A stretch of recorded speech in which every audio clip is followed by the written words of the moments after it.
चलो बच्चों, तो आज हम लोग स्टेटिस्टिक में पहला चैप्टर कंटिन्यू करें, इंडेक्स नंबर। आज हमारा इंडेक्स नंबर में ये लास्ट पॉइंट है जिनमें हमने अभी तक सब पॉइंट्स देख लिए। कल हमने सेक्शन सी और डी के शॉर्ट सम्स भी देखे थे। अब सेक्शन ई और एफ के लॉन्ग सम्स हमें देखने हैं, 5 मार्क्स वाले क्वेश्चंस, जिसमें है मेथड वही, हमें कोई नई मेथड नहीं सीखनी है, लेकिन ये सम्स थोड़े से जो अलग मेथड के हैं वो बीच बीच के सम्स में करवा रहा हूँ। ये वीडियोस में जो मैंने होमवर्क में दिए थे वो सम्स नहीं, लेकिन उसके अलावा के जो थोड़े से ट्विस्टेड क्वेश्चंस हैं वो हमें देखने हैं। तो देखो, हम लोग सबसे पहले सेक्शन ई के क्वेश्चंस देखें। बीच बीच में से क्वेश्चन है, समझना। सेक्शन ई के क्वेश्चंस देखें, जिसमें सबसे पहले क्वेश्चन नंबर 6 हम लोग समझें। क्वेश्चन नंबर 6, क्वेश्चन 6 में ऐसा है, the price of wheat increase by 70% and the price of rice increased by 40% in the year 2015 with respect to the year 2010. The price of bajri decreased by 25% and the price of oil increased by 40% and the price of ghee decreased by 5%. If the importance of oil is 3 times of rice, is it double that of ghee, and the importance of each of wheat and bajri is double that of rice, find the price index number of group of these 5 items and interpret it. देखो, question समझो और question के हिसाब से ही मैं आपको जो है वो टेबल समझाता जा रहा हूँ। सबसे पहले क्वेश्चन पढ़ के कुछ मेन पॉइंट से आपको पता चल जाएगा क्वेश्चन में करना क्या है। सबसे पहले find price index number, index number ढूंढना है। अब इंडेक्स नंबर की बहुत सारी मेथड हमने देखी, नॉर्मल इंडेक्स नंबर, लेस्पीरीज, पेस्चीज, फिर जो है वो वेटेज एवरेज मेथड और फैमिली बजट, टोटल एक्सपेंडिचर, बहुत सारी मेथड देखी है हमने इंडेक्स नंबर की। ये कौन सी मेथड से करना है, पहले क्वेश्चन पढ़ के वो ध्यान आ जाए, उसमें से एक आध वर्ड से ही पता जाए। जैसे if the importance of oil या अदर इम्पोर्टेंस दिया हुआ है, पता है इम्पोर्टेंस मतलब कि उसकी वेटेज दी गई है, चीज़ों की वेटेज दी गई है, तो इसका मतलब ये हमें वेटेज एवरेज से करना है, वेटेज एवरेज से। और कितनी चीज़ें हैं, 5 आइटम्स है, 5 चीज़ें हैं। अगर 5 चीज़ें आपको यहाँ पर दिखाऊँ तो क्वेश्चन में है एक वीट, एक राइस, एक बाजरी, एक ऑयल और एक घी। ये 5 चीज़ें हैं। तो सबसे पहले देखो, क्वेश्चन भी समझाता जा रहा हूँ और टेबल भी बनाते जाते हैं। सबसे पहले टेबल तैयार करें, तो टेबल में आइटम में यहाँ 5 चीज़ें लिखेंगे, वीट, राइस, बाजरी, ऑयल एंड घी। ये 5 चीज़ें हमें वेटेज एवरेज से करना है। इसका मतलब कॉलम कौन कौन सी बनेगी, एक बनेगा इंडेक्स नंबर, आई ढूंढना है, एक डब्ल्यू वेटेज पता करना है, और फिर आई डब्ल्यू इन दोनों का मल्टीप्लाई करके ढूंढेंगे ना। तो सबसे पहले आई कैसे पता करें, तो यहाँ पर मैं वो क्वेश्चन वाली स्लाइड भी बता रहा हूँ और ये स्लाइड भी, ध्यान देना, आगे पीछे स्लाइड्स करूँगा, समझना। सबसे पहले क्वेश्चन में फिर से चले, तो इंडेक्स नंबर के लिए ऐसा है, the wheat increased by 70% and the price of rice increased by 40%. Wheat और राइस, इन दो के बारे में क्या दिया हुआ है कि व्हीट में 70% इंक्रीज हो रहा है प्राइस, और राइस में भी इंक्रीज हो रहा है 40%। इसका मतलब सबसे पहले व्हीट और राइस में, आंसर में देखो, सबसे पहले व्हीट और राइस में उन दोनों में इंक्रीज हो रहा है तो प्लस कर देना कि व्हीट में 70% इंक्रीज हो रहा है, तो 100 + 70, उसका इंडेक्स नंबर क्या मिलेगा, 170। राइस में 40 इंक्रीज हो रहा है, तो 100 + 40 राइस के लिए क्या मिलेगा, 140 मिलेगा। ओके, ऐसे फिर से क्वेश्चन में देखें आगे क्या दिया हुआ है कि द प्राइस ऑफ बाजरी डिक्रीज बाय 25%। बाजरी में 25% डिक्रीज, कम हो रहा है। Price of oil increase by 40%, oil में इंक्रीज हो रहा है। और घी डिक्रीज बाय 5%, घी में फिर डिक्रीज हो रहा है। तो इसका मतलब इसमें लिखेंगे कि बाजरी में 25% डिक्रीज हो रहा है, तो बाजरी में 100 - 25 लिखेंगे, 75, 25% डिक्रीज हो रहा है। ऑयल में 40% इंक्रीज हो रहा है, तो ऑयल में 100 + 40 लिखेंगे, 140, वो इंक्रीज हो रहा है। और घी में 5% डिक्रीज हो रहा है, तो घी में 5% डिक्रीज हो रहा है, तो घी में लिखेंगे 100 - 5, 95। उसमें डिक्रीज हो रहा है ना। तो इस तरह से सबसे पहले इंडेक्स नंबर हमें मिल गया ना, ये इंडेक्स नंबर मिल गए। अब वेटेज ढूंढे, वेट ढूंढने सबका क्या है, जो इम्पोर्टेंस दिया हुआ है। तो देखो इम्पोर्टेंस में क्या दिया हुआ है, इम्पोर्टेंस में ऐसा लिखा हुआ है, importance of oil is 3 times and of rice is double that of ghee. इसका लिखा हुआ है ऑयल की इम्पोर्टेंस वो 3 टाइम्स, किस से, घी से 3 टाइम्स है, and of rice is double that of ghee, और राइस की घी से डबल है। मतलब घी की कंपैरिजन दी गई है, घी की कंपैरिजन दी गई है कि ऑयल वो घी से 3 गुना है और राइस वो घी से डबल है। ऑयल 3 टाइम्स है, राइस डबल है। तो इसका मतलब हम लोग घी को पहले 1 सपोज कर सकते हैं ना, कि सपोज घी की इम्पोर्टेंस 1 है, घी की इम्पोर्टेंस 1, उसके कंपैरिजन में दिया हुआ है कि ऑयल की इम्पोर्टेंस 3 टाइम्स है। हमने घी को 1 सपोज किया तो ऑयल की इम्पोर्टेंस 3 टाइम्स है। तो ऑयल की इम्पोर्टेंस 3 टाइम मतलब ऑयल कितना हो जाएगा, 3, 1 का 3 टाइम्स तो ऑयल 3 हो जाएगा। और राइस की इम्पोर्टेंस डबल है, घी के ही डबल है। तो इसका मतलब राइस की इम्पोर्टेंस घी की डबल, तो घी को 1 सपोज किया तो राइस को उसका डबल, कितना हो जाएगा, 2। तो इस तरह से ये तीनों की इम्पोर्टेंस मिली ना। आपको यही लिखना खाली मेन है, उसके बाद तो IW की मेथड हो जाएगी। अब जैसे राइस, ऑयल और घी, इन तीनों की इम्पोर्टेंस देखी, और व्हीट और बाजरी के बारे में क्या दिया हुआ है। अब क्वेश्चन में फिर से आगे लिखा हुआ है the importance of each of wheat and bajri is double that of rice. Wheat और बाजरी वो दोनों की इम्पोर्टेंस राइस की डबल है। इसका मतलब क्वेश्चन में देखो ना कि राइस में अगर 2 है तो ये व्हीट और बाजरी वो दोनों उसके डबल हैं। तो अगर राइस में 2 तो दोनों उसके डबल, व्हीट भी 4 और बाजरी भी 4। तो इसका मतलब ये हमें वेटेज भी मिल गया ना। देखो इंडेक्स नंबर भी हमने फाइंड किया, वेटेज भी हमने फाइंड कर लिया। उसके बाद हमें जो फाइनल इंडेक्स नंबर फाइंड करना है वो तो फिर वेटेज मेथड IW से फाइंड करेंगे ना। आपके 5 मार्क के क्वेश्चन में ये ढूंढना इंपॉर्टेंट है कि ये कैसे ढूंढना है। उसके बाद तो IW की मेथड। अब IW की कॉलम बनाएंगे तो इन दोनों का multiply, 170 multiply 4, 140 multiply 2, 75 multiply 4, 140 multiply 3 और 95 मल्टीप्लाई 1। फिर ये IW का टोटल और W का टोटल, जिसे इंडेक्स नंबर में लिखेंगे सिग्मा IW अपॉन W। मतलब ये IW का टोटल 1775 अपॉन W 14, आंसर मिल जाएगा 126.79। इसका मतलब कि हमें जो इंटरप्रेट भी करना था, इंक्रीमेंट बतानी थी, तो इंक्रीमेंट इन प्राइस वो कितना हो जाएगा, 126.79 माइनस 100, आंसर मिल जाएगा 26.79%। तो इतना ये इंक्रीमेंट हुआ ना। देखो समझ में आया ना किस तरह से हमें इंडेक्स नंबर या वेटेज हमें फाइंड करना है। ओके, तो जैसे हमने ये क्वेश्चन देखा, ऐसे ही सेक्शन ई में दूसरा क्वेश्चन देखें। तो सेक्शन ई में दूसरा है क्वेश्चन नंबर 7। क्वेश्चन नंबर 7 पहले मेथड से आ चुका है, लेकिन एक रिवाइज करवा रहा हूँ। एक पॉइंट है इसमें अलग कि calculate the real wage of worker class from the following data and about their monthly wages. Find the purchasing power of money in year 2015 considering the year 2008 as a base year. यहाँ हमें calculate the real wage find करना है। यहाँ आपको दिया हुआ year 2010 में उनकी एवरेज मंथली वेजेस सब वर्कर्स का कितना था, और cost of living index number भी दिया हुआ है। रियल वेज फाइंड करना है।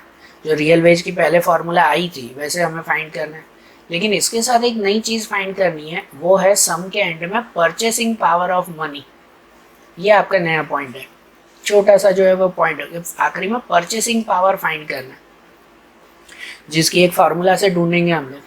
सबसे पहले आंसर में रियल वेज अगर फाइंड करना है तो रियल वेज फार्मूला से ढूंढते हैं, wage upon cost of living index number multiply 100, जो आपके क्वेश्चन में दिया हुआ था ईयर 2010, 11, 12, 13, 14, 15। उसमें एवरेज मंथली वेजेस दिए हुए, एवरेज मंथली वेजेस कितने हैं वो दिए हुए हैं, 15,000, 18,000। 19, 20, 22, 25 सब दिया हुआ है। Cost of living index number भी है। तो जो रियल वेज हमें फाइंड करना है ना हर साल का, उसे ये फॉर्मूला से wage upon cost of living index number multiply 100। तो wage 15,000 upon cost of living index number 120 multiply 100। तो आंसर मिला 12,500। फिर इसका वेजेस 18,000 अपॉन 180 मल्टीप्लाई 100 ये मिलेगा। फिर इसमें 19,000 अपॉन 205 मल्टीप्लाई 100। ऐसे सब का ये रियल वेज जो है वो हमें मिलता जाएगा ना इसी फार्मूला से।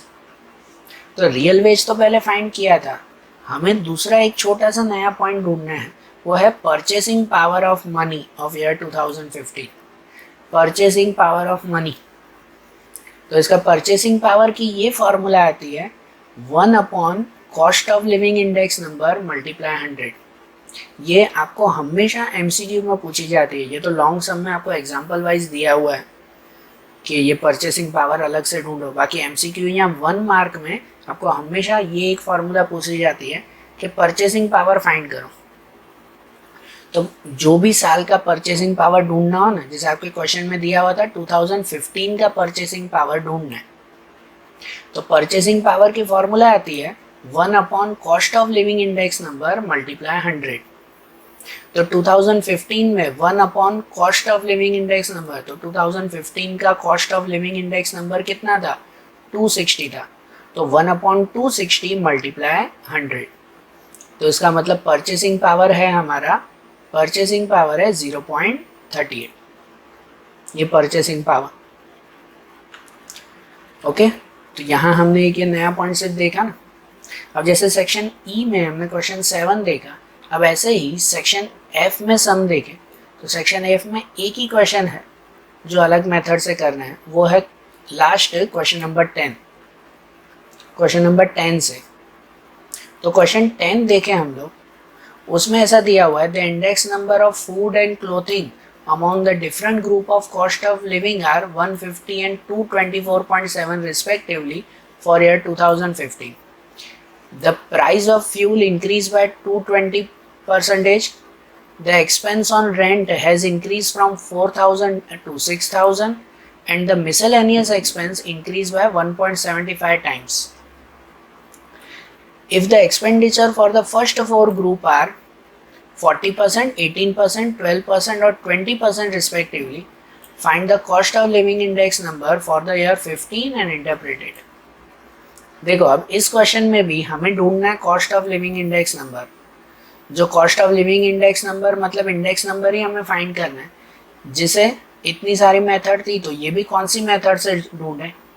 तो यहाँ पर भी आपको 4 ग्रुप के ये परसेंटेज वाइज जो है वो एक्सपेंडिचर दिए हुए हैं। तो जब परसेंटेज में भी होना, तो ये भी आपका वेटेज ही कहलाया। वेटेज 3 तरह से दिए हुए होंगे आखिरी समय, और ये याद रखो बेटा, वेटेज 3 तरह से दिए हुए होंगे। या तो रेशियो में, हमने आगे के सम्स किए थे उसमें रेशियो में था 5 रेशियो 4 रेशियो 3 रेशियो 2 रेशियो 1, या तो रेशियो वाइज, या तो इम्पोर्टेंस करके दिया हुआ होगा, क्वेश्चन में होगा इम्पोर्टेंस ऑफ दिस, वो इम्पोर्टेंस, या तो फिर परसेंटेज में। तो ये वेटेज है। तो इसका मतलब इसमें भी हमें इंडेक्स नंबर ढूंढना है वेटेज मेथड से। लेकिन वेटेज और इंडेक्स नंबर को हम लोग अगर फाइंड करें ना, तो उसके लिए भी हमें ये टेबल पहले बनानी होगी ना, जिसमें पहले आई ढूंढना होगा, डब्ल्यू कितना है वो, फिर आई डब्ल्यू। तो ये भी अगर हम लोग फाइंड करें, तो सबसे पहले जो है वो इनके क्वेश्चन वाइज समझें कि भाई कितने आइटम्स है, कितनी चीज़ें हैं क्वेश्चन में। तो अगर चीज़ें गिनते जाए ना, the index number of food and clothing, पहली 2 चीज़ें फूड और क्लोथिंग, ओके। उसके बाद द प्राइस ऑफ फ्यूल, तीसरी चीज़ है फ्यूल। फिर एक्सपेंस ऑन रेंट, चौथी चीज़ है रेंट। और उसके बाद मिसलेनियस एक्सपेंसेस, मिक्स एक्सपेंसेस, 5वां है मिसलेनियस मिक्स एक्सपेंस।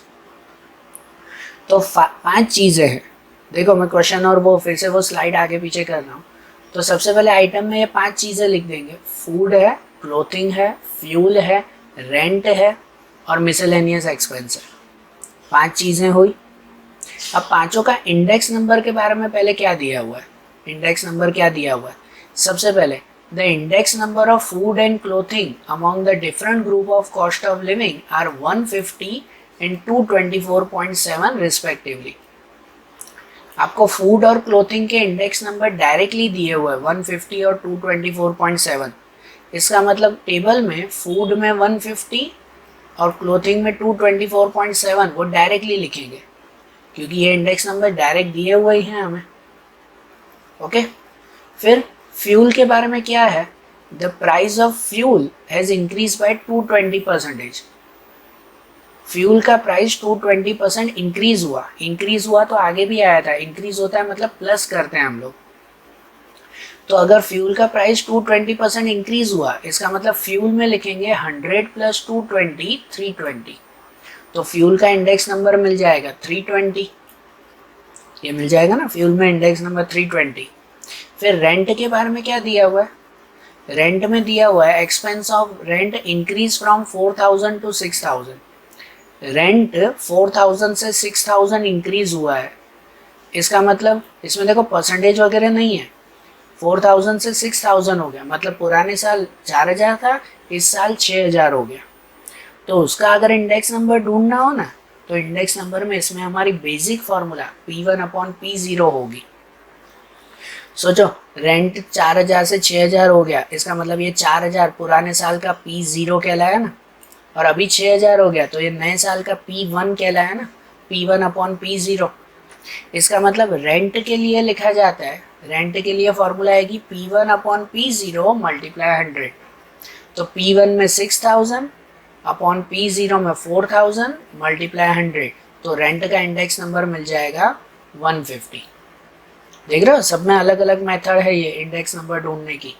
ध्यान रखना, रेंट ऐसे दिया हुआ था रुपीज में, तो हमने P1 अपॉन P0 से ढूंढा। ओके, और फिर मिसलेनियस के लिए क्या दिया हुआ है? The miscellaneous expense increase by 1.75 times. Miscellaneous expense 1.75 times increase हुआ है। अब ये भी फर्क देखना, जब फ्यूल में दिया हुआ था इंक्रीज बाय 220%, जब परसेंटेज इंक्रीज हो ना तो आप सीधा 100 प्लस 220 कर देते हो। लेकिन जब 175 टाइम्स है, 1.75 टाइम्स, तो डायरेक्ट 100 में नहीं, पहले उसको टाइम्स है मीन्स 100 से मल्टीप्लाई होगा। ये आपके सेक्शन सी के शॉर्ट क्वेश्चन में भी ये था कि उसमें था प्रोडक्शन इतने टाइम्स हो रहा है, यहाँ मिसलेनियस एक्सपेंस 1.75 टाइम्स, तो उसको लिखा जाएगा मिसलेनियस एक्सपेंस में सबसे पहले उसको लिखा जाएगा 1.75 मल्टीप्लाई 100। तो 1.75 मल्टीप्लाई 100 मतलब 175, फिर उसको 100 से प्लस करेंगे। मतलब अगर इंडेक्स नंबर ढूंढना है ना तो डायरेक्ट लिख सकते हो 100 प्लस 1.75 मल्टीप्लाई 100। तो अगर टाइम्स दिया हुआ हो तो पहले उसको 100 से मल्टीप्लाई भी, फिर 100 से प्लस भी, मतलब हो जाएगा 100 प्लस 175 कितना, 275। इसका इंडेक्स नंबर 275। आप सिर्फ 100 से मल्टीप्लाई करके 175 मत लिख देना, काफ़ी स्टूडेंट यही मिस्टेक करते हैं। जब टाइम्स में दिया हो ना तो पहले उसको 100 से मल्टीप्लाई, 100 मल्टीप्लाई 1.75, फिर उसको 100 से प्लस भी, तो 275। तो इस तरह से ये सब इंडेक्स नंबर मिले ना। अब वेटेज, 5 इंडेक्स नंबर मिल गया। वेटेज, तो वेट के लिए क्या दिया हुआ है? वेटेज के लिए है if the expenditure for first 4 groups are 14, 40, 18, 12 और 20, 4 के ही वेटेज दिए हुए 40, 18, 12 और 20, फिर इंडेक्स नंबर ढूंढना है। तो पहले 4 के वेटेज दिए हुए हैं 40, 18, 12 और 20। पांचवे का वेटेज नहीं दिया हुआ है, ये हमें ढूंढना पड़ेगा। तो अगर 4 के ये वेटेज दिए हुए हैं ना तो देखो ये चारों परसेंटेज में है, तो एक लॉजिक लगता है कि चारों का वेटेज अगर परसेंटेज में है तो टोटल आता है हमेशा 100। टोटल हमेशा परसेंटेज का कितना आता है 100। तो उस 100 में से ये चारों अगर कट कर दो तो बाकी का इसका भी परसेंटेज मिल जाएगा कि नहीं, इसका वेटेज मिल जाएगा ना। जैसे 40, 18, 12, 20 ये चारों का टोटल हो जाएगा 90। तो बाकी ये कितना बचेगा, ये बचेगा 10। तो मिसलेनियस एक्सपेंस का वेट क्वेश्चन में नहीं दिया हुआ था, हमने लॉजिक से ढूंढा कि उसका वेट 10 आ जाएगा। 100 में से ये चारों माइनस कर दिए परसेंटेज, तो ये 10। तो जब वेट भी सब मिल जाए ना, फिर तो आपको वही मेथड से करना है, आई डब्ल्यू से। फिर ये आई और डब्ल्यू का मल्टीप्लाई, इसमें भी आई डब्ल्यू का मल्टीप्लाई सब में, फिर आई डब्ल्यू का टोटल, ये जो आई डब्ल्यू का टोटल होगा उसे फार्मूला में लिखेंगे, index number for year 2015 sigma I W upon W, 19,634.6 upon 100, तो 196.35। जो अगर इंटरप्रेट करें तो राइज इन प्राइस कितना राइज हुआ, तो 196.35 माइनस 100, तो 96.35% का राइज। समझ आया ना? तो ये देखो क्वेश्चन वही है, मेथड भी वही है, नई मेथड से नहीं है, लेकिन जब इंडेक्स नंबर या वेटेज ना हो तो थोड़ा लॉजिकली हमें ढूंढना होता है। ओके, तो आज हमने सेक्शन ई एफ के भी ये फाइनल सम्स देख लिया ना, ठीक है ना। अब दूसरे चैप्टर दूसरे सम्स हम लोग अगले वीडियोस में देखेंगे। Okay, thank you.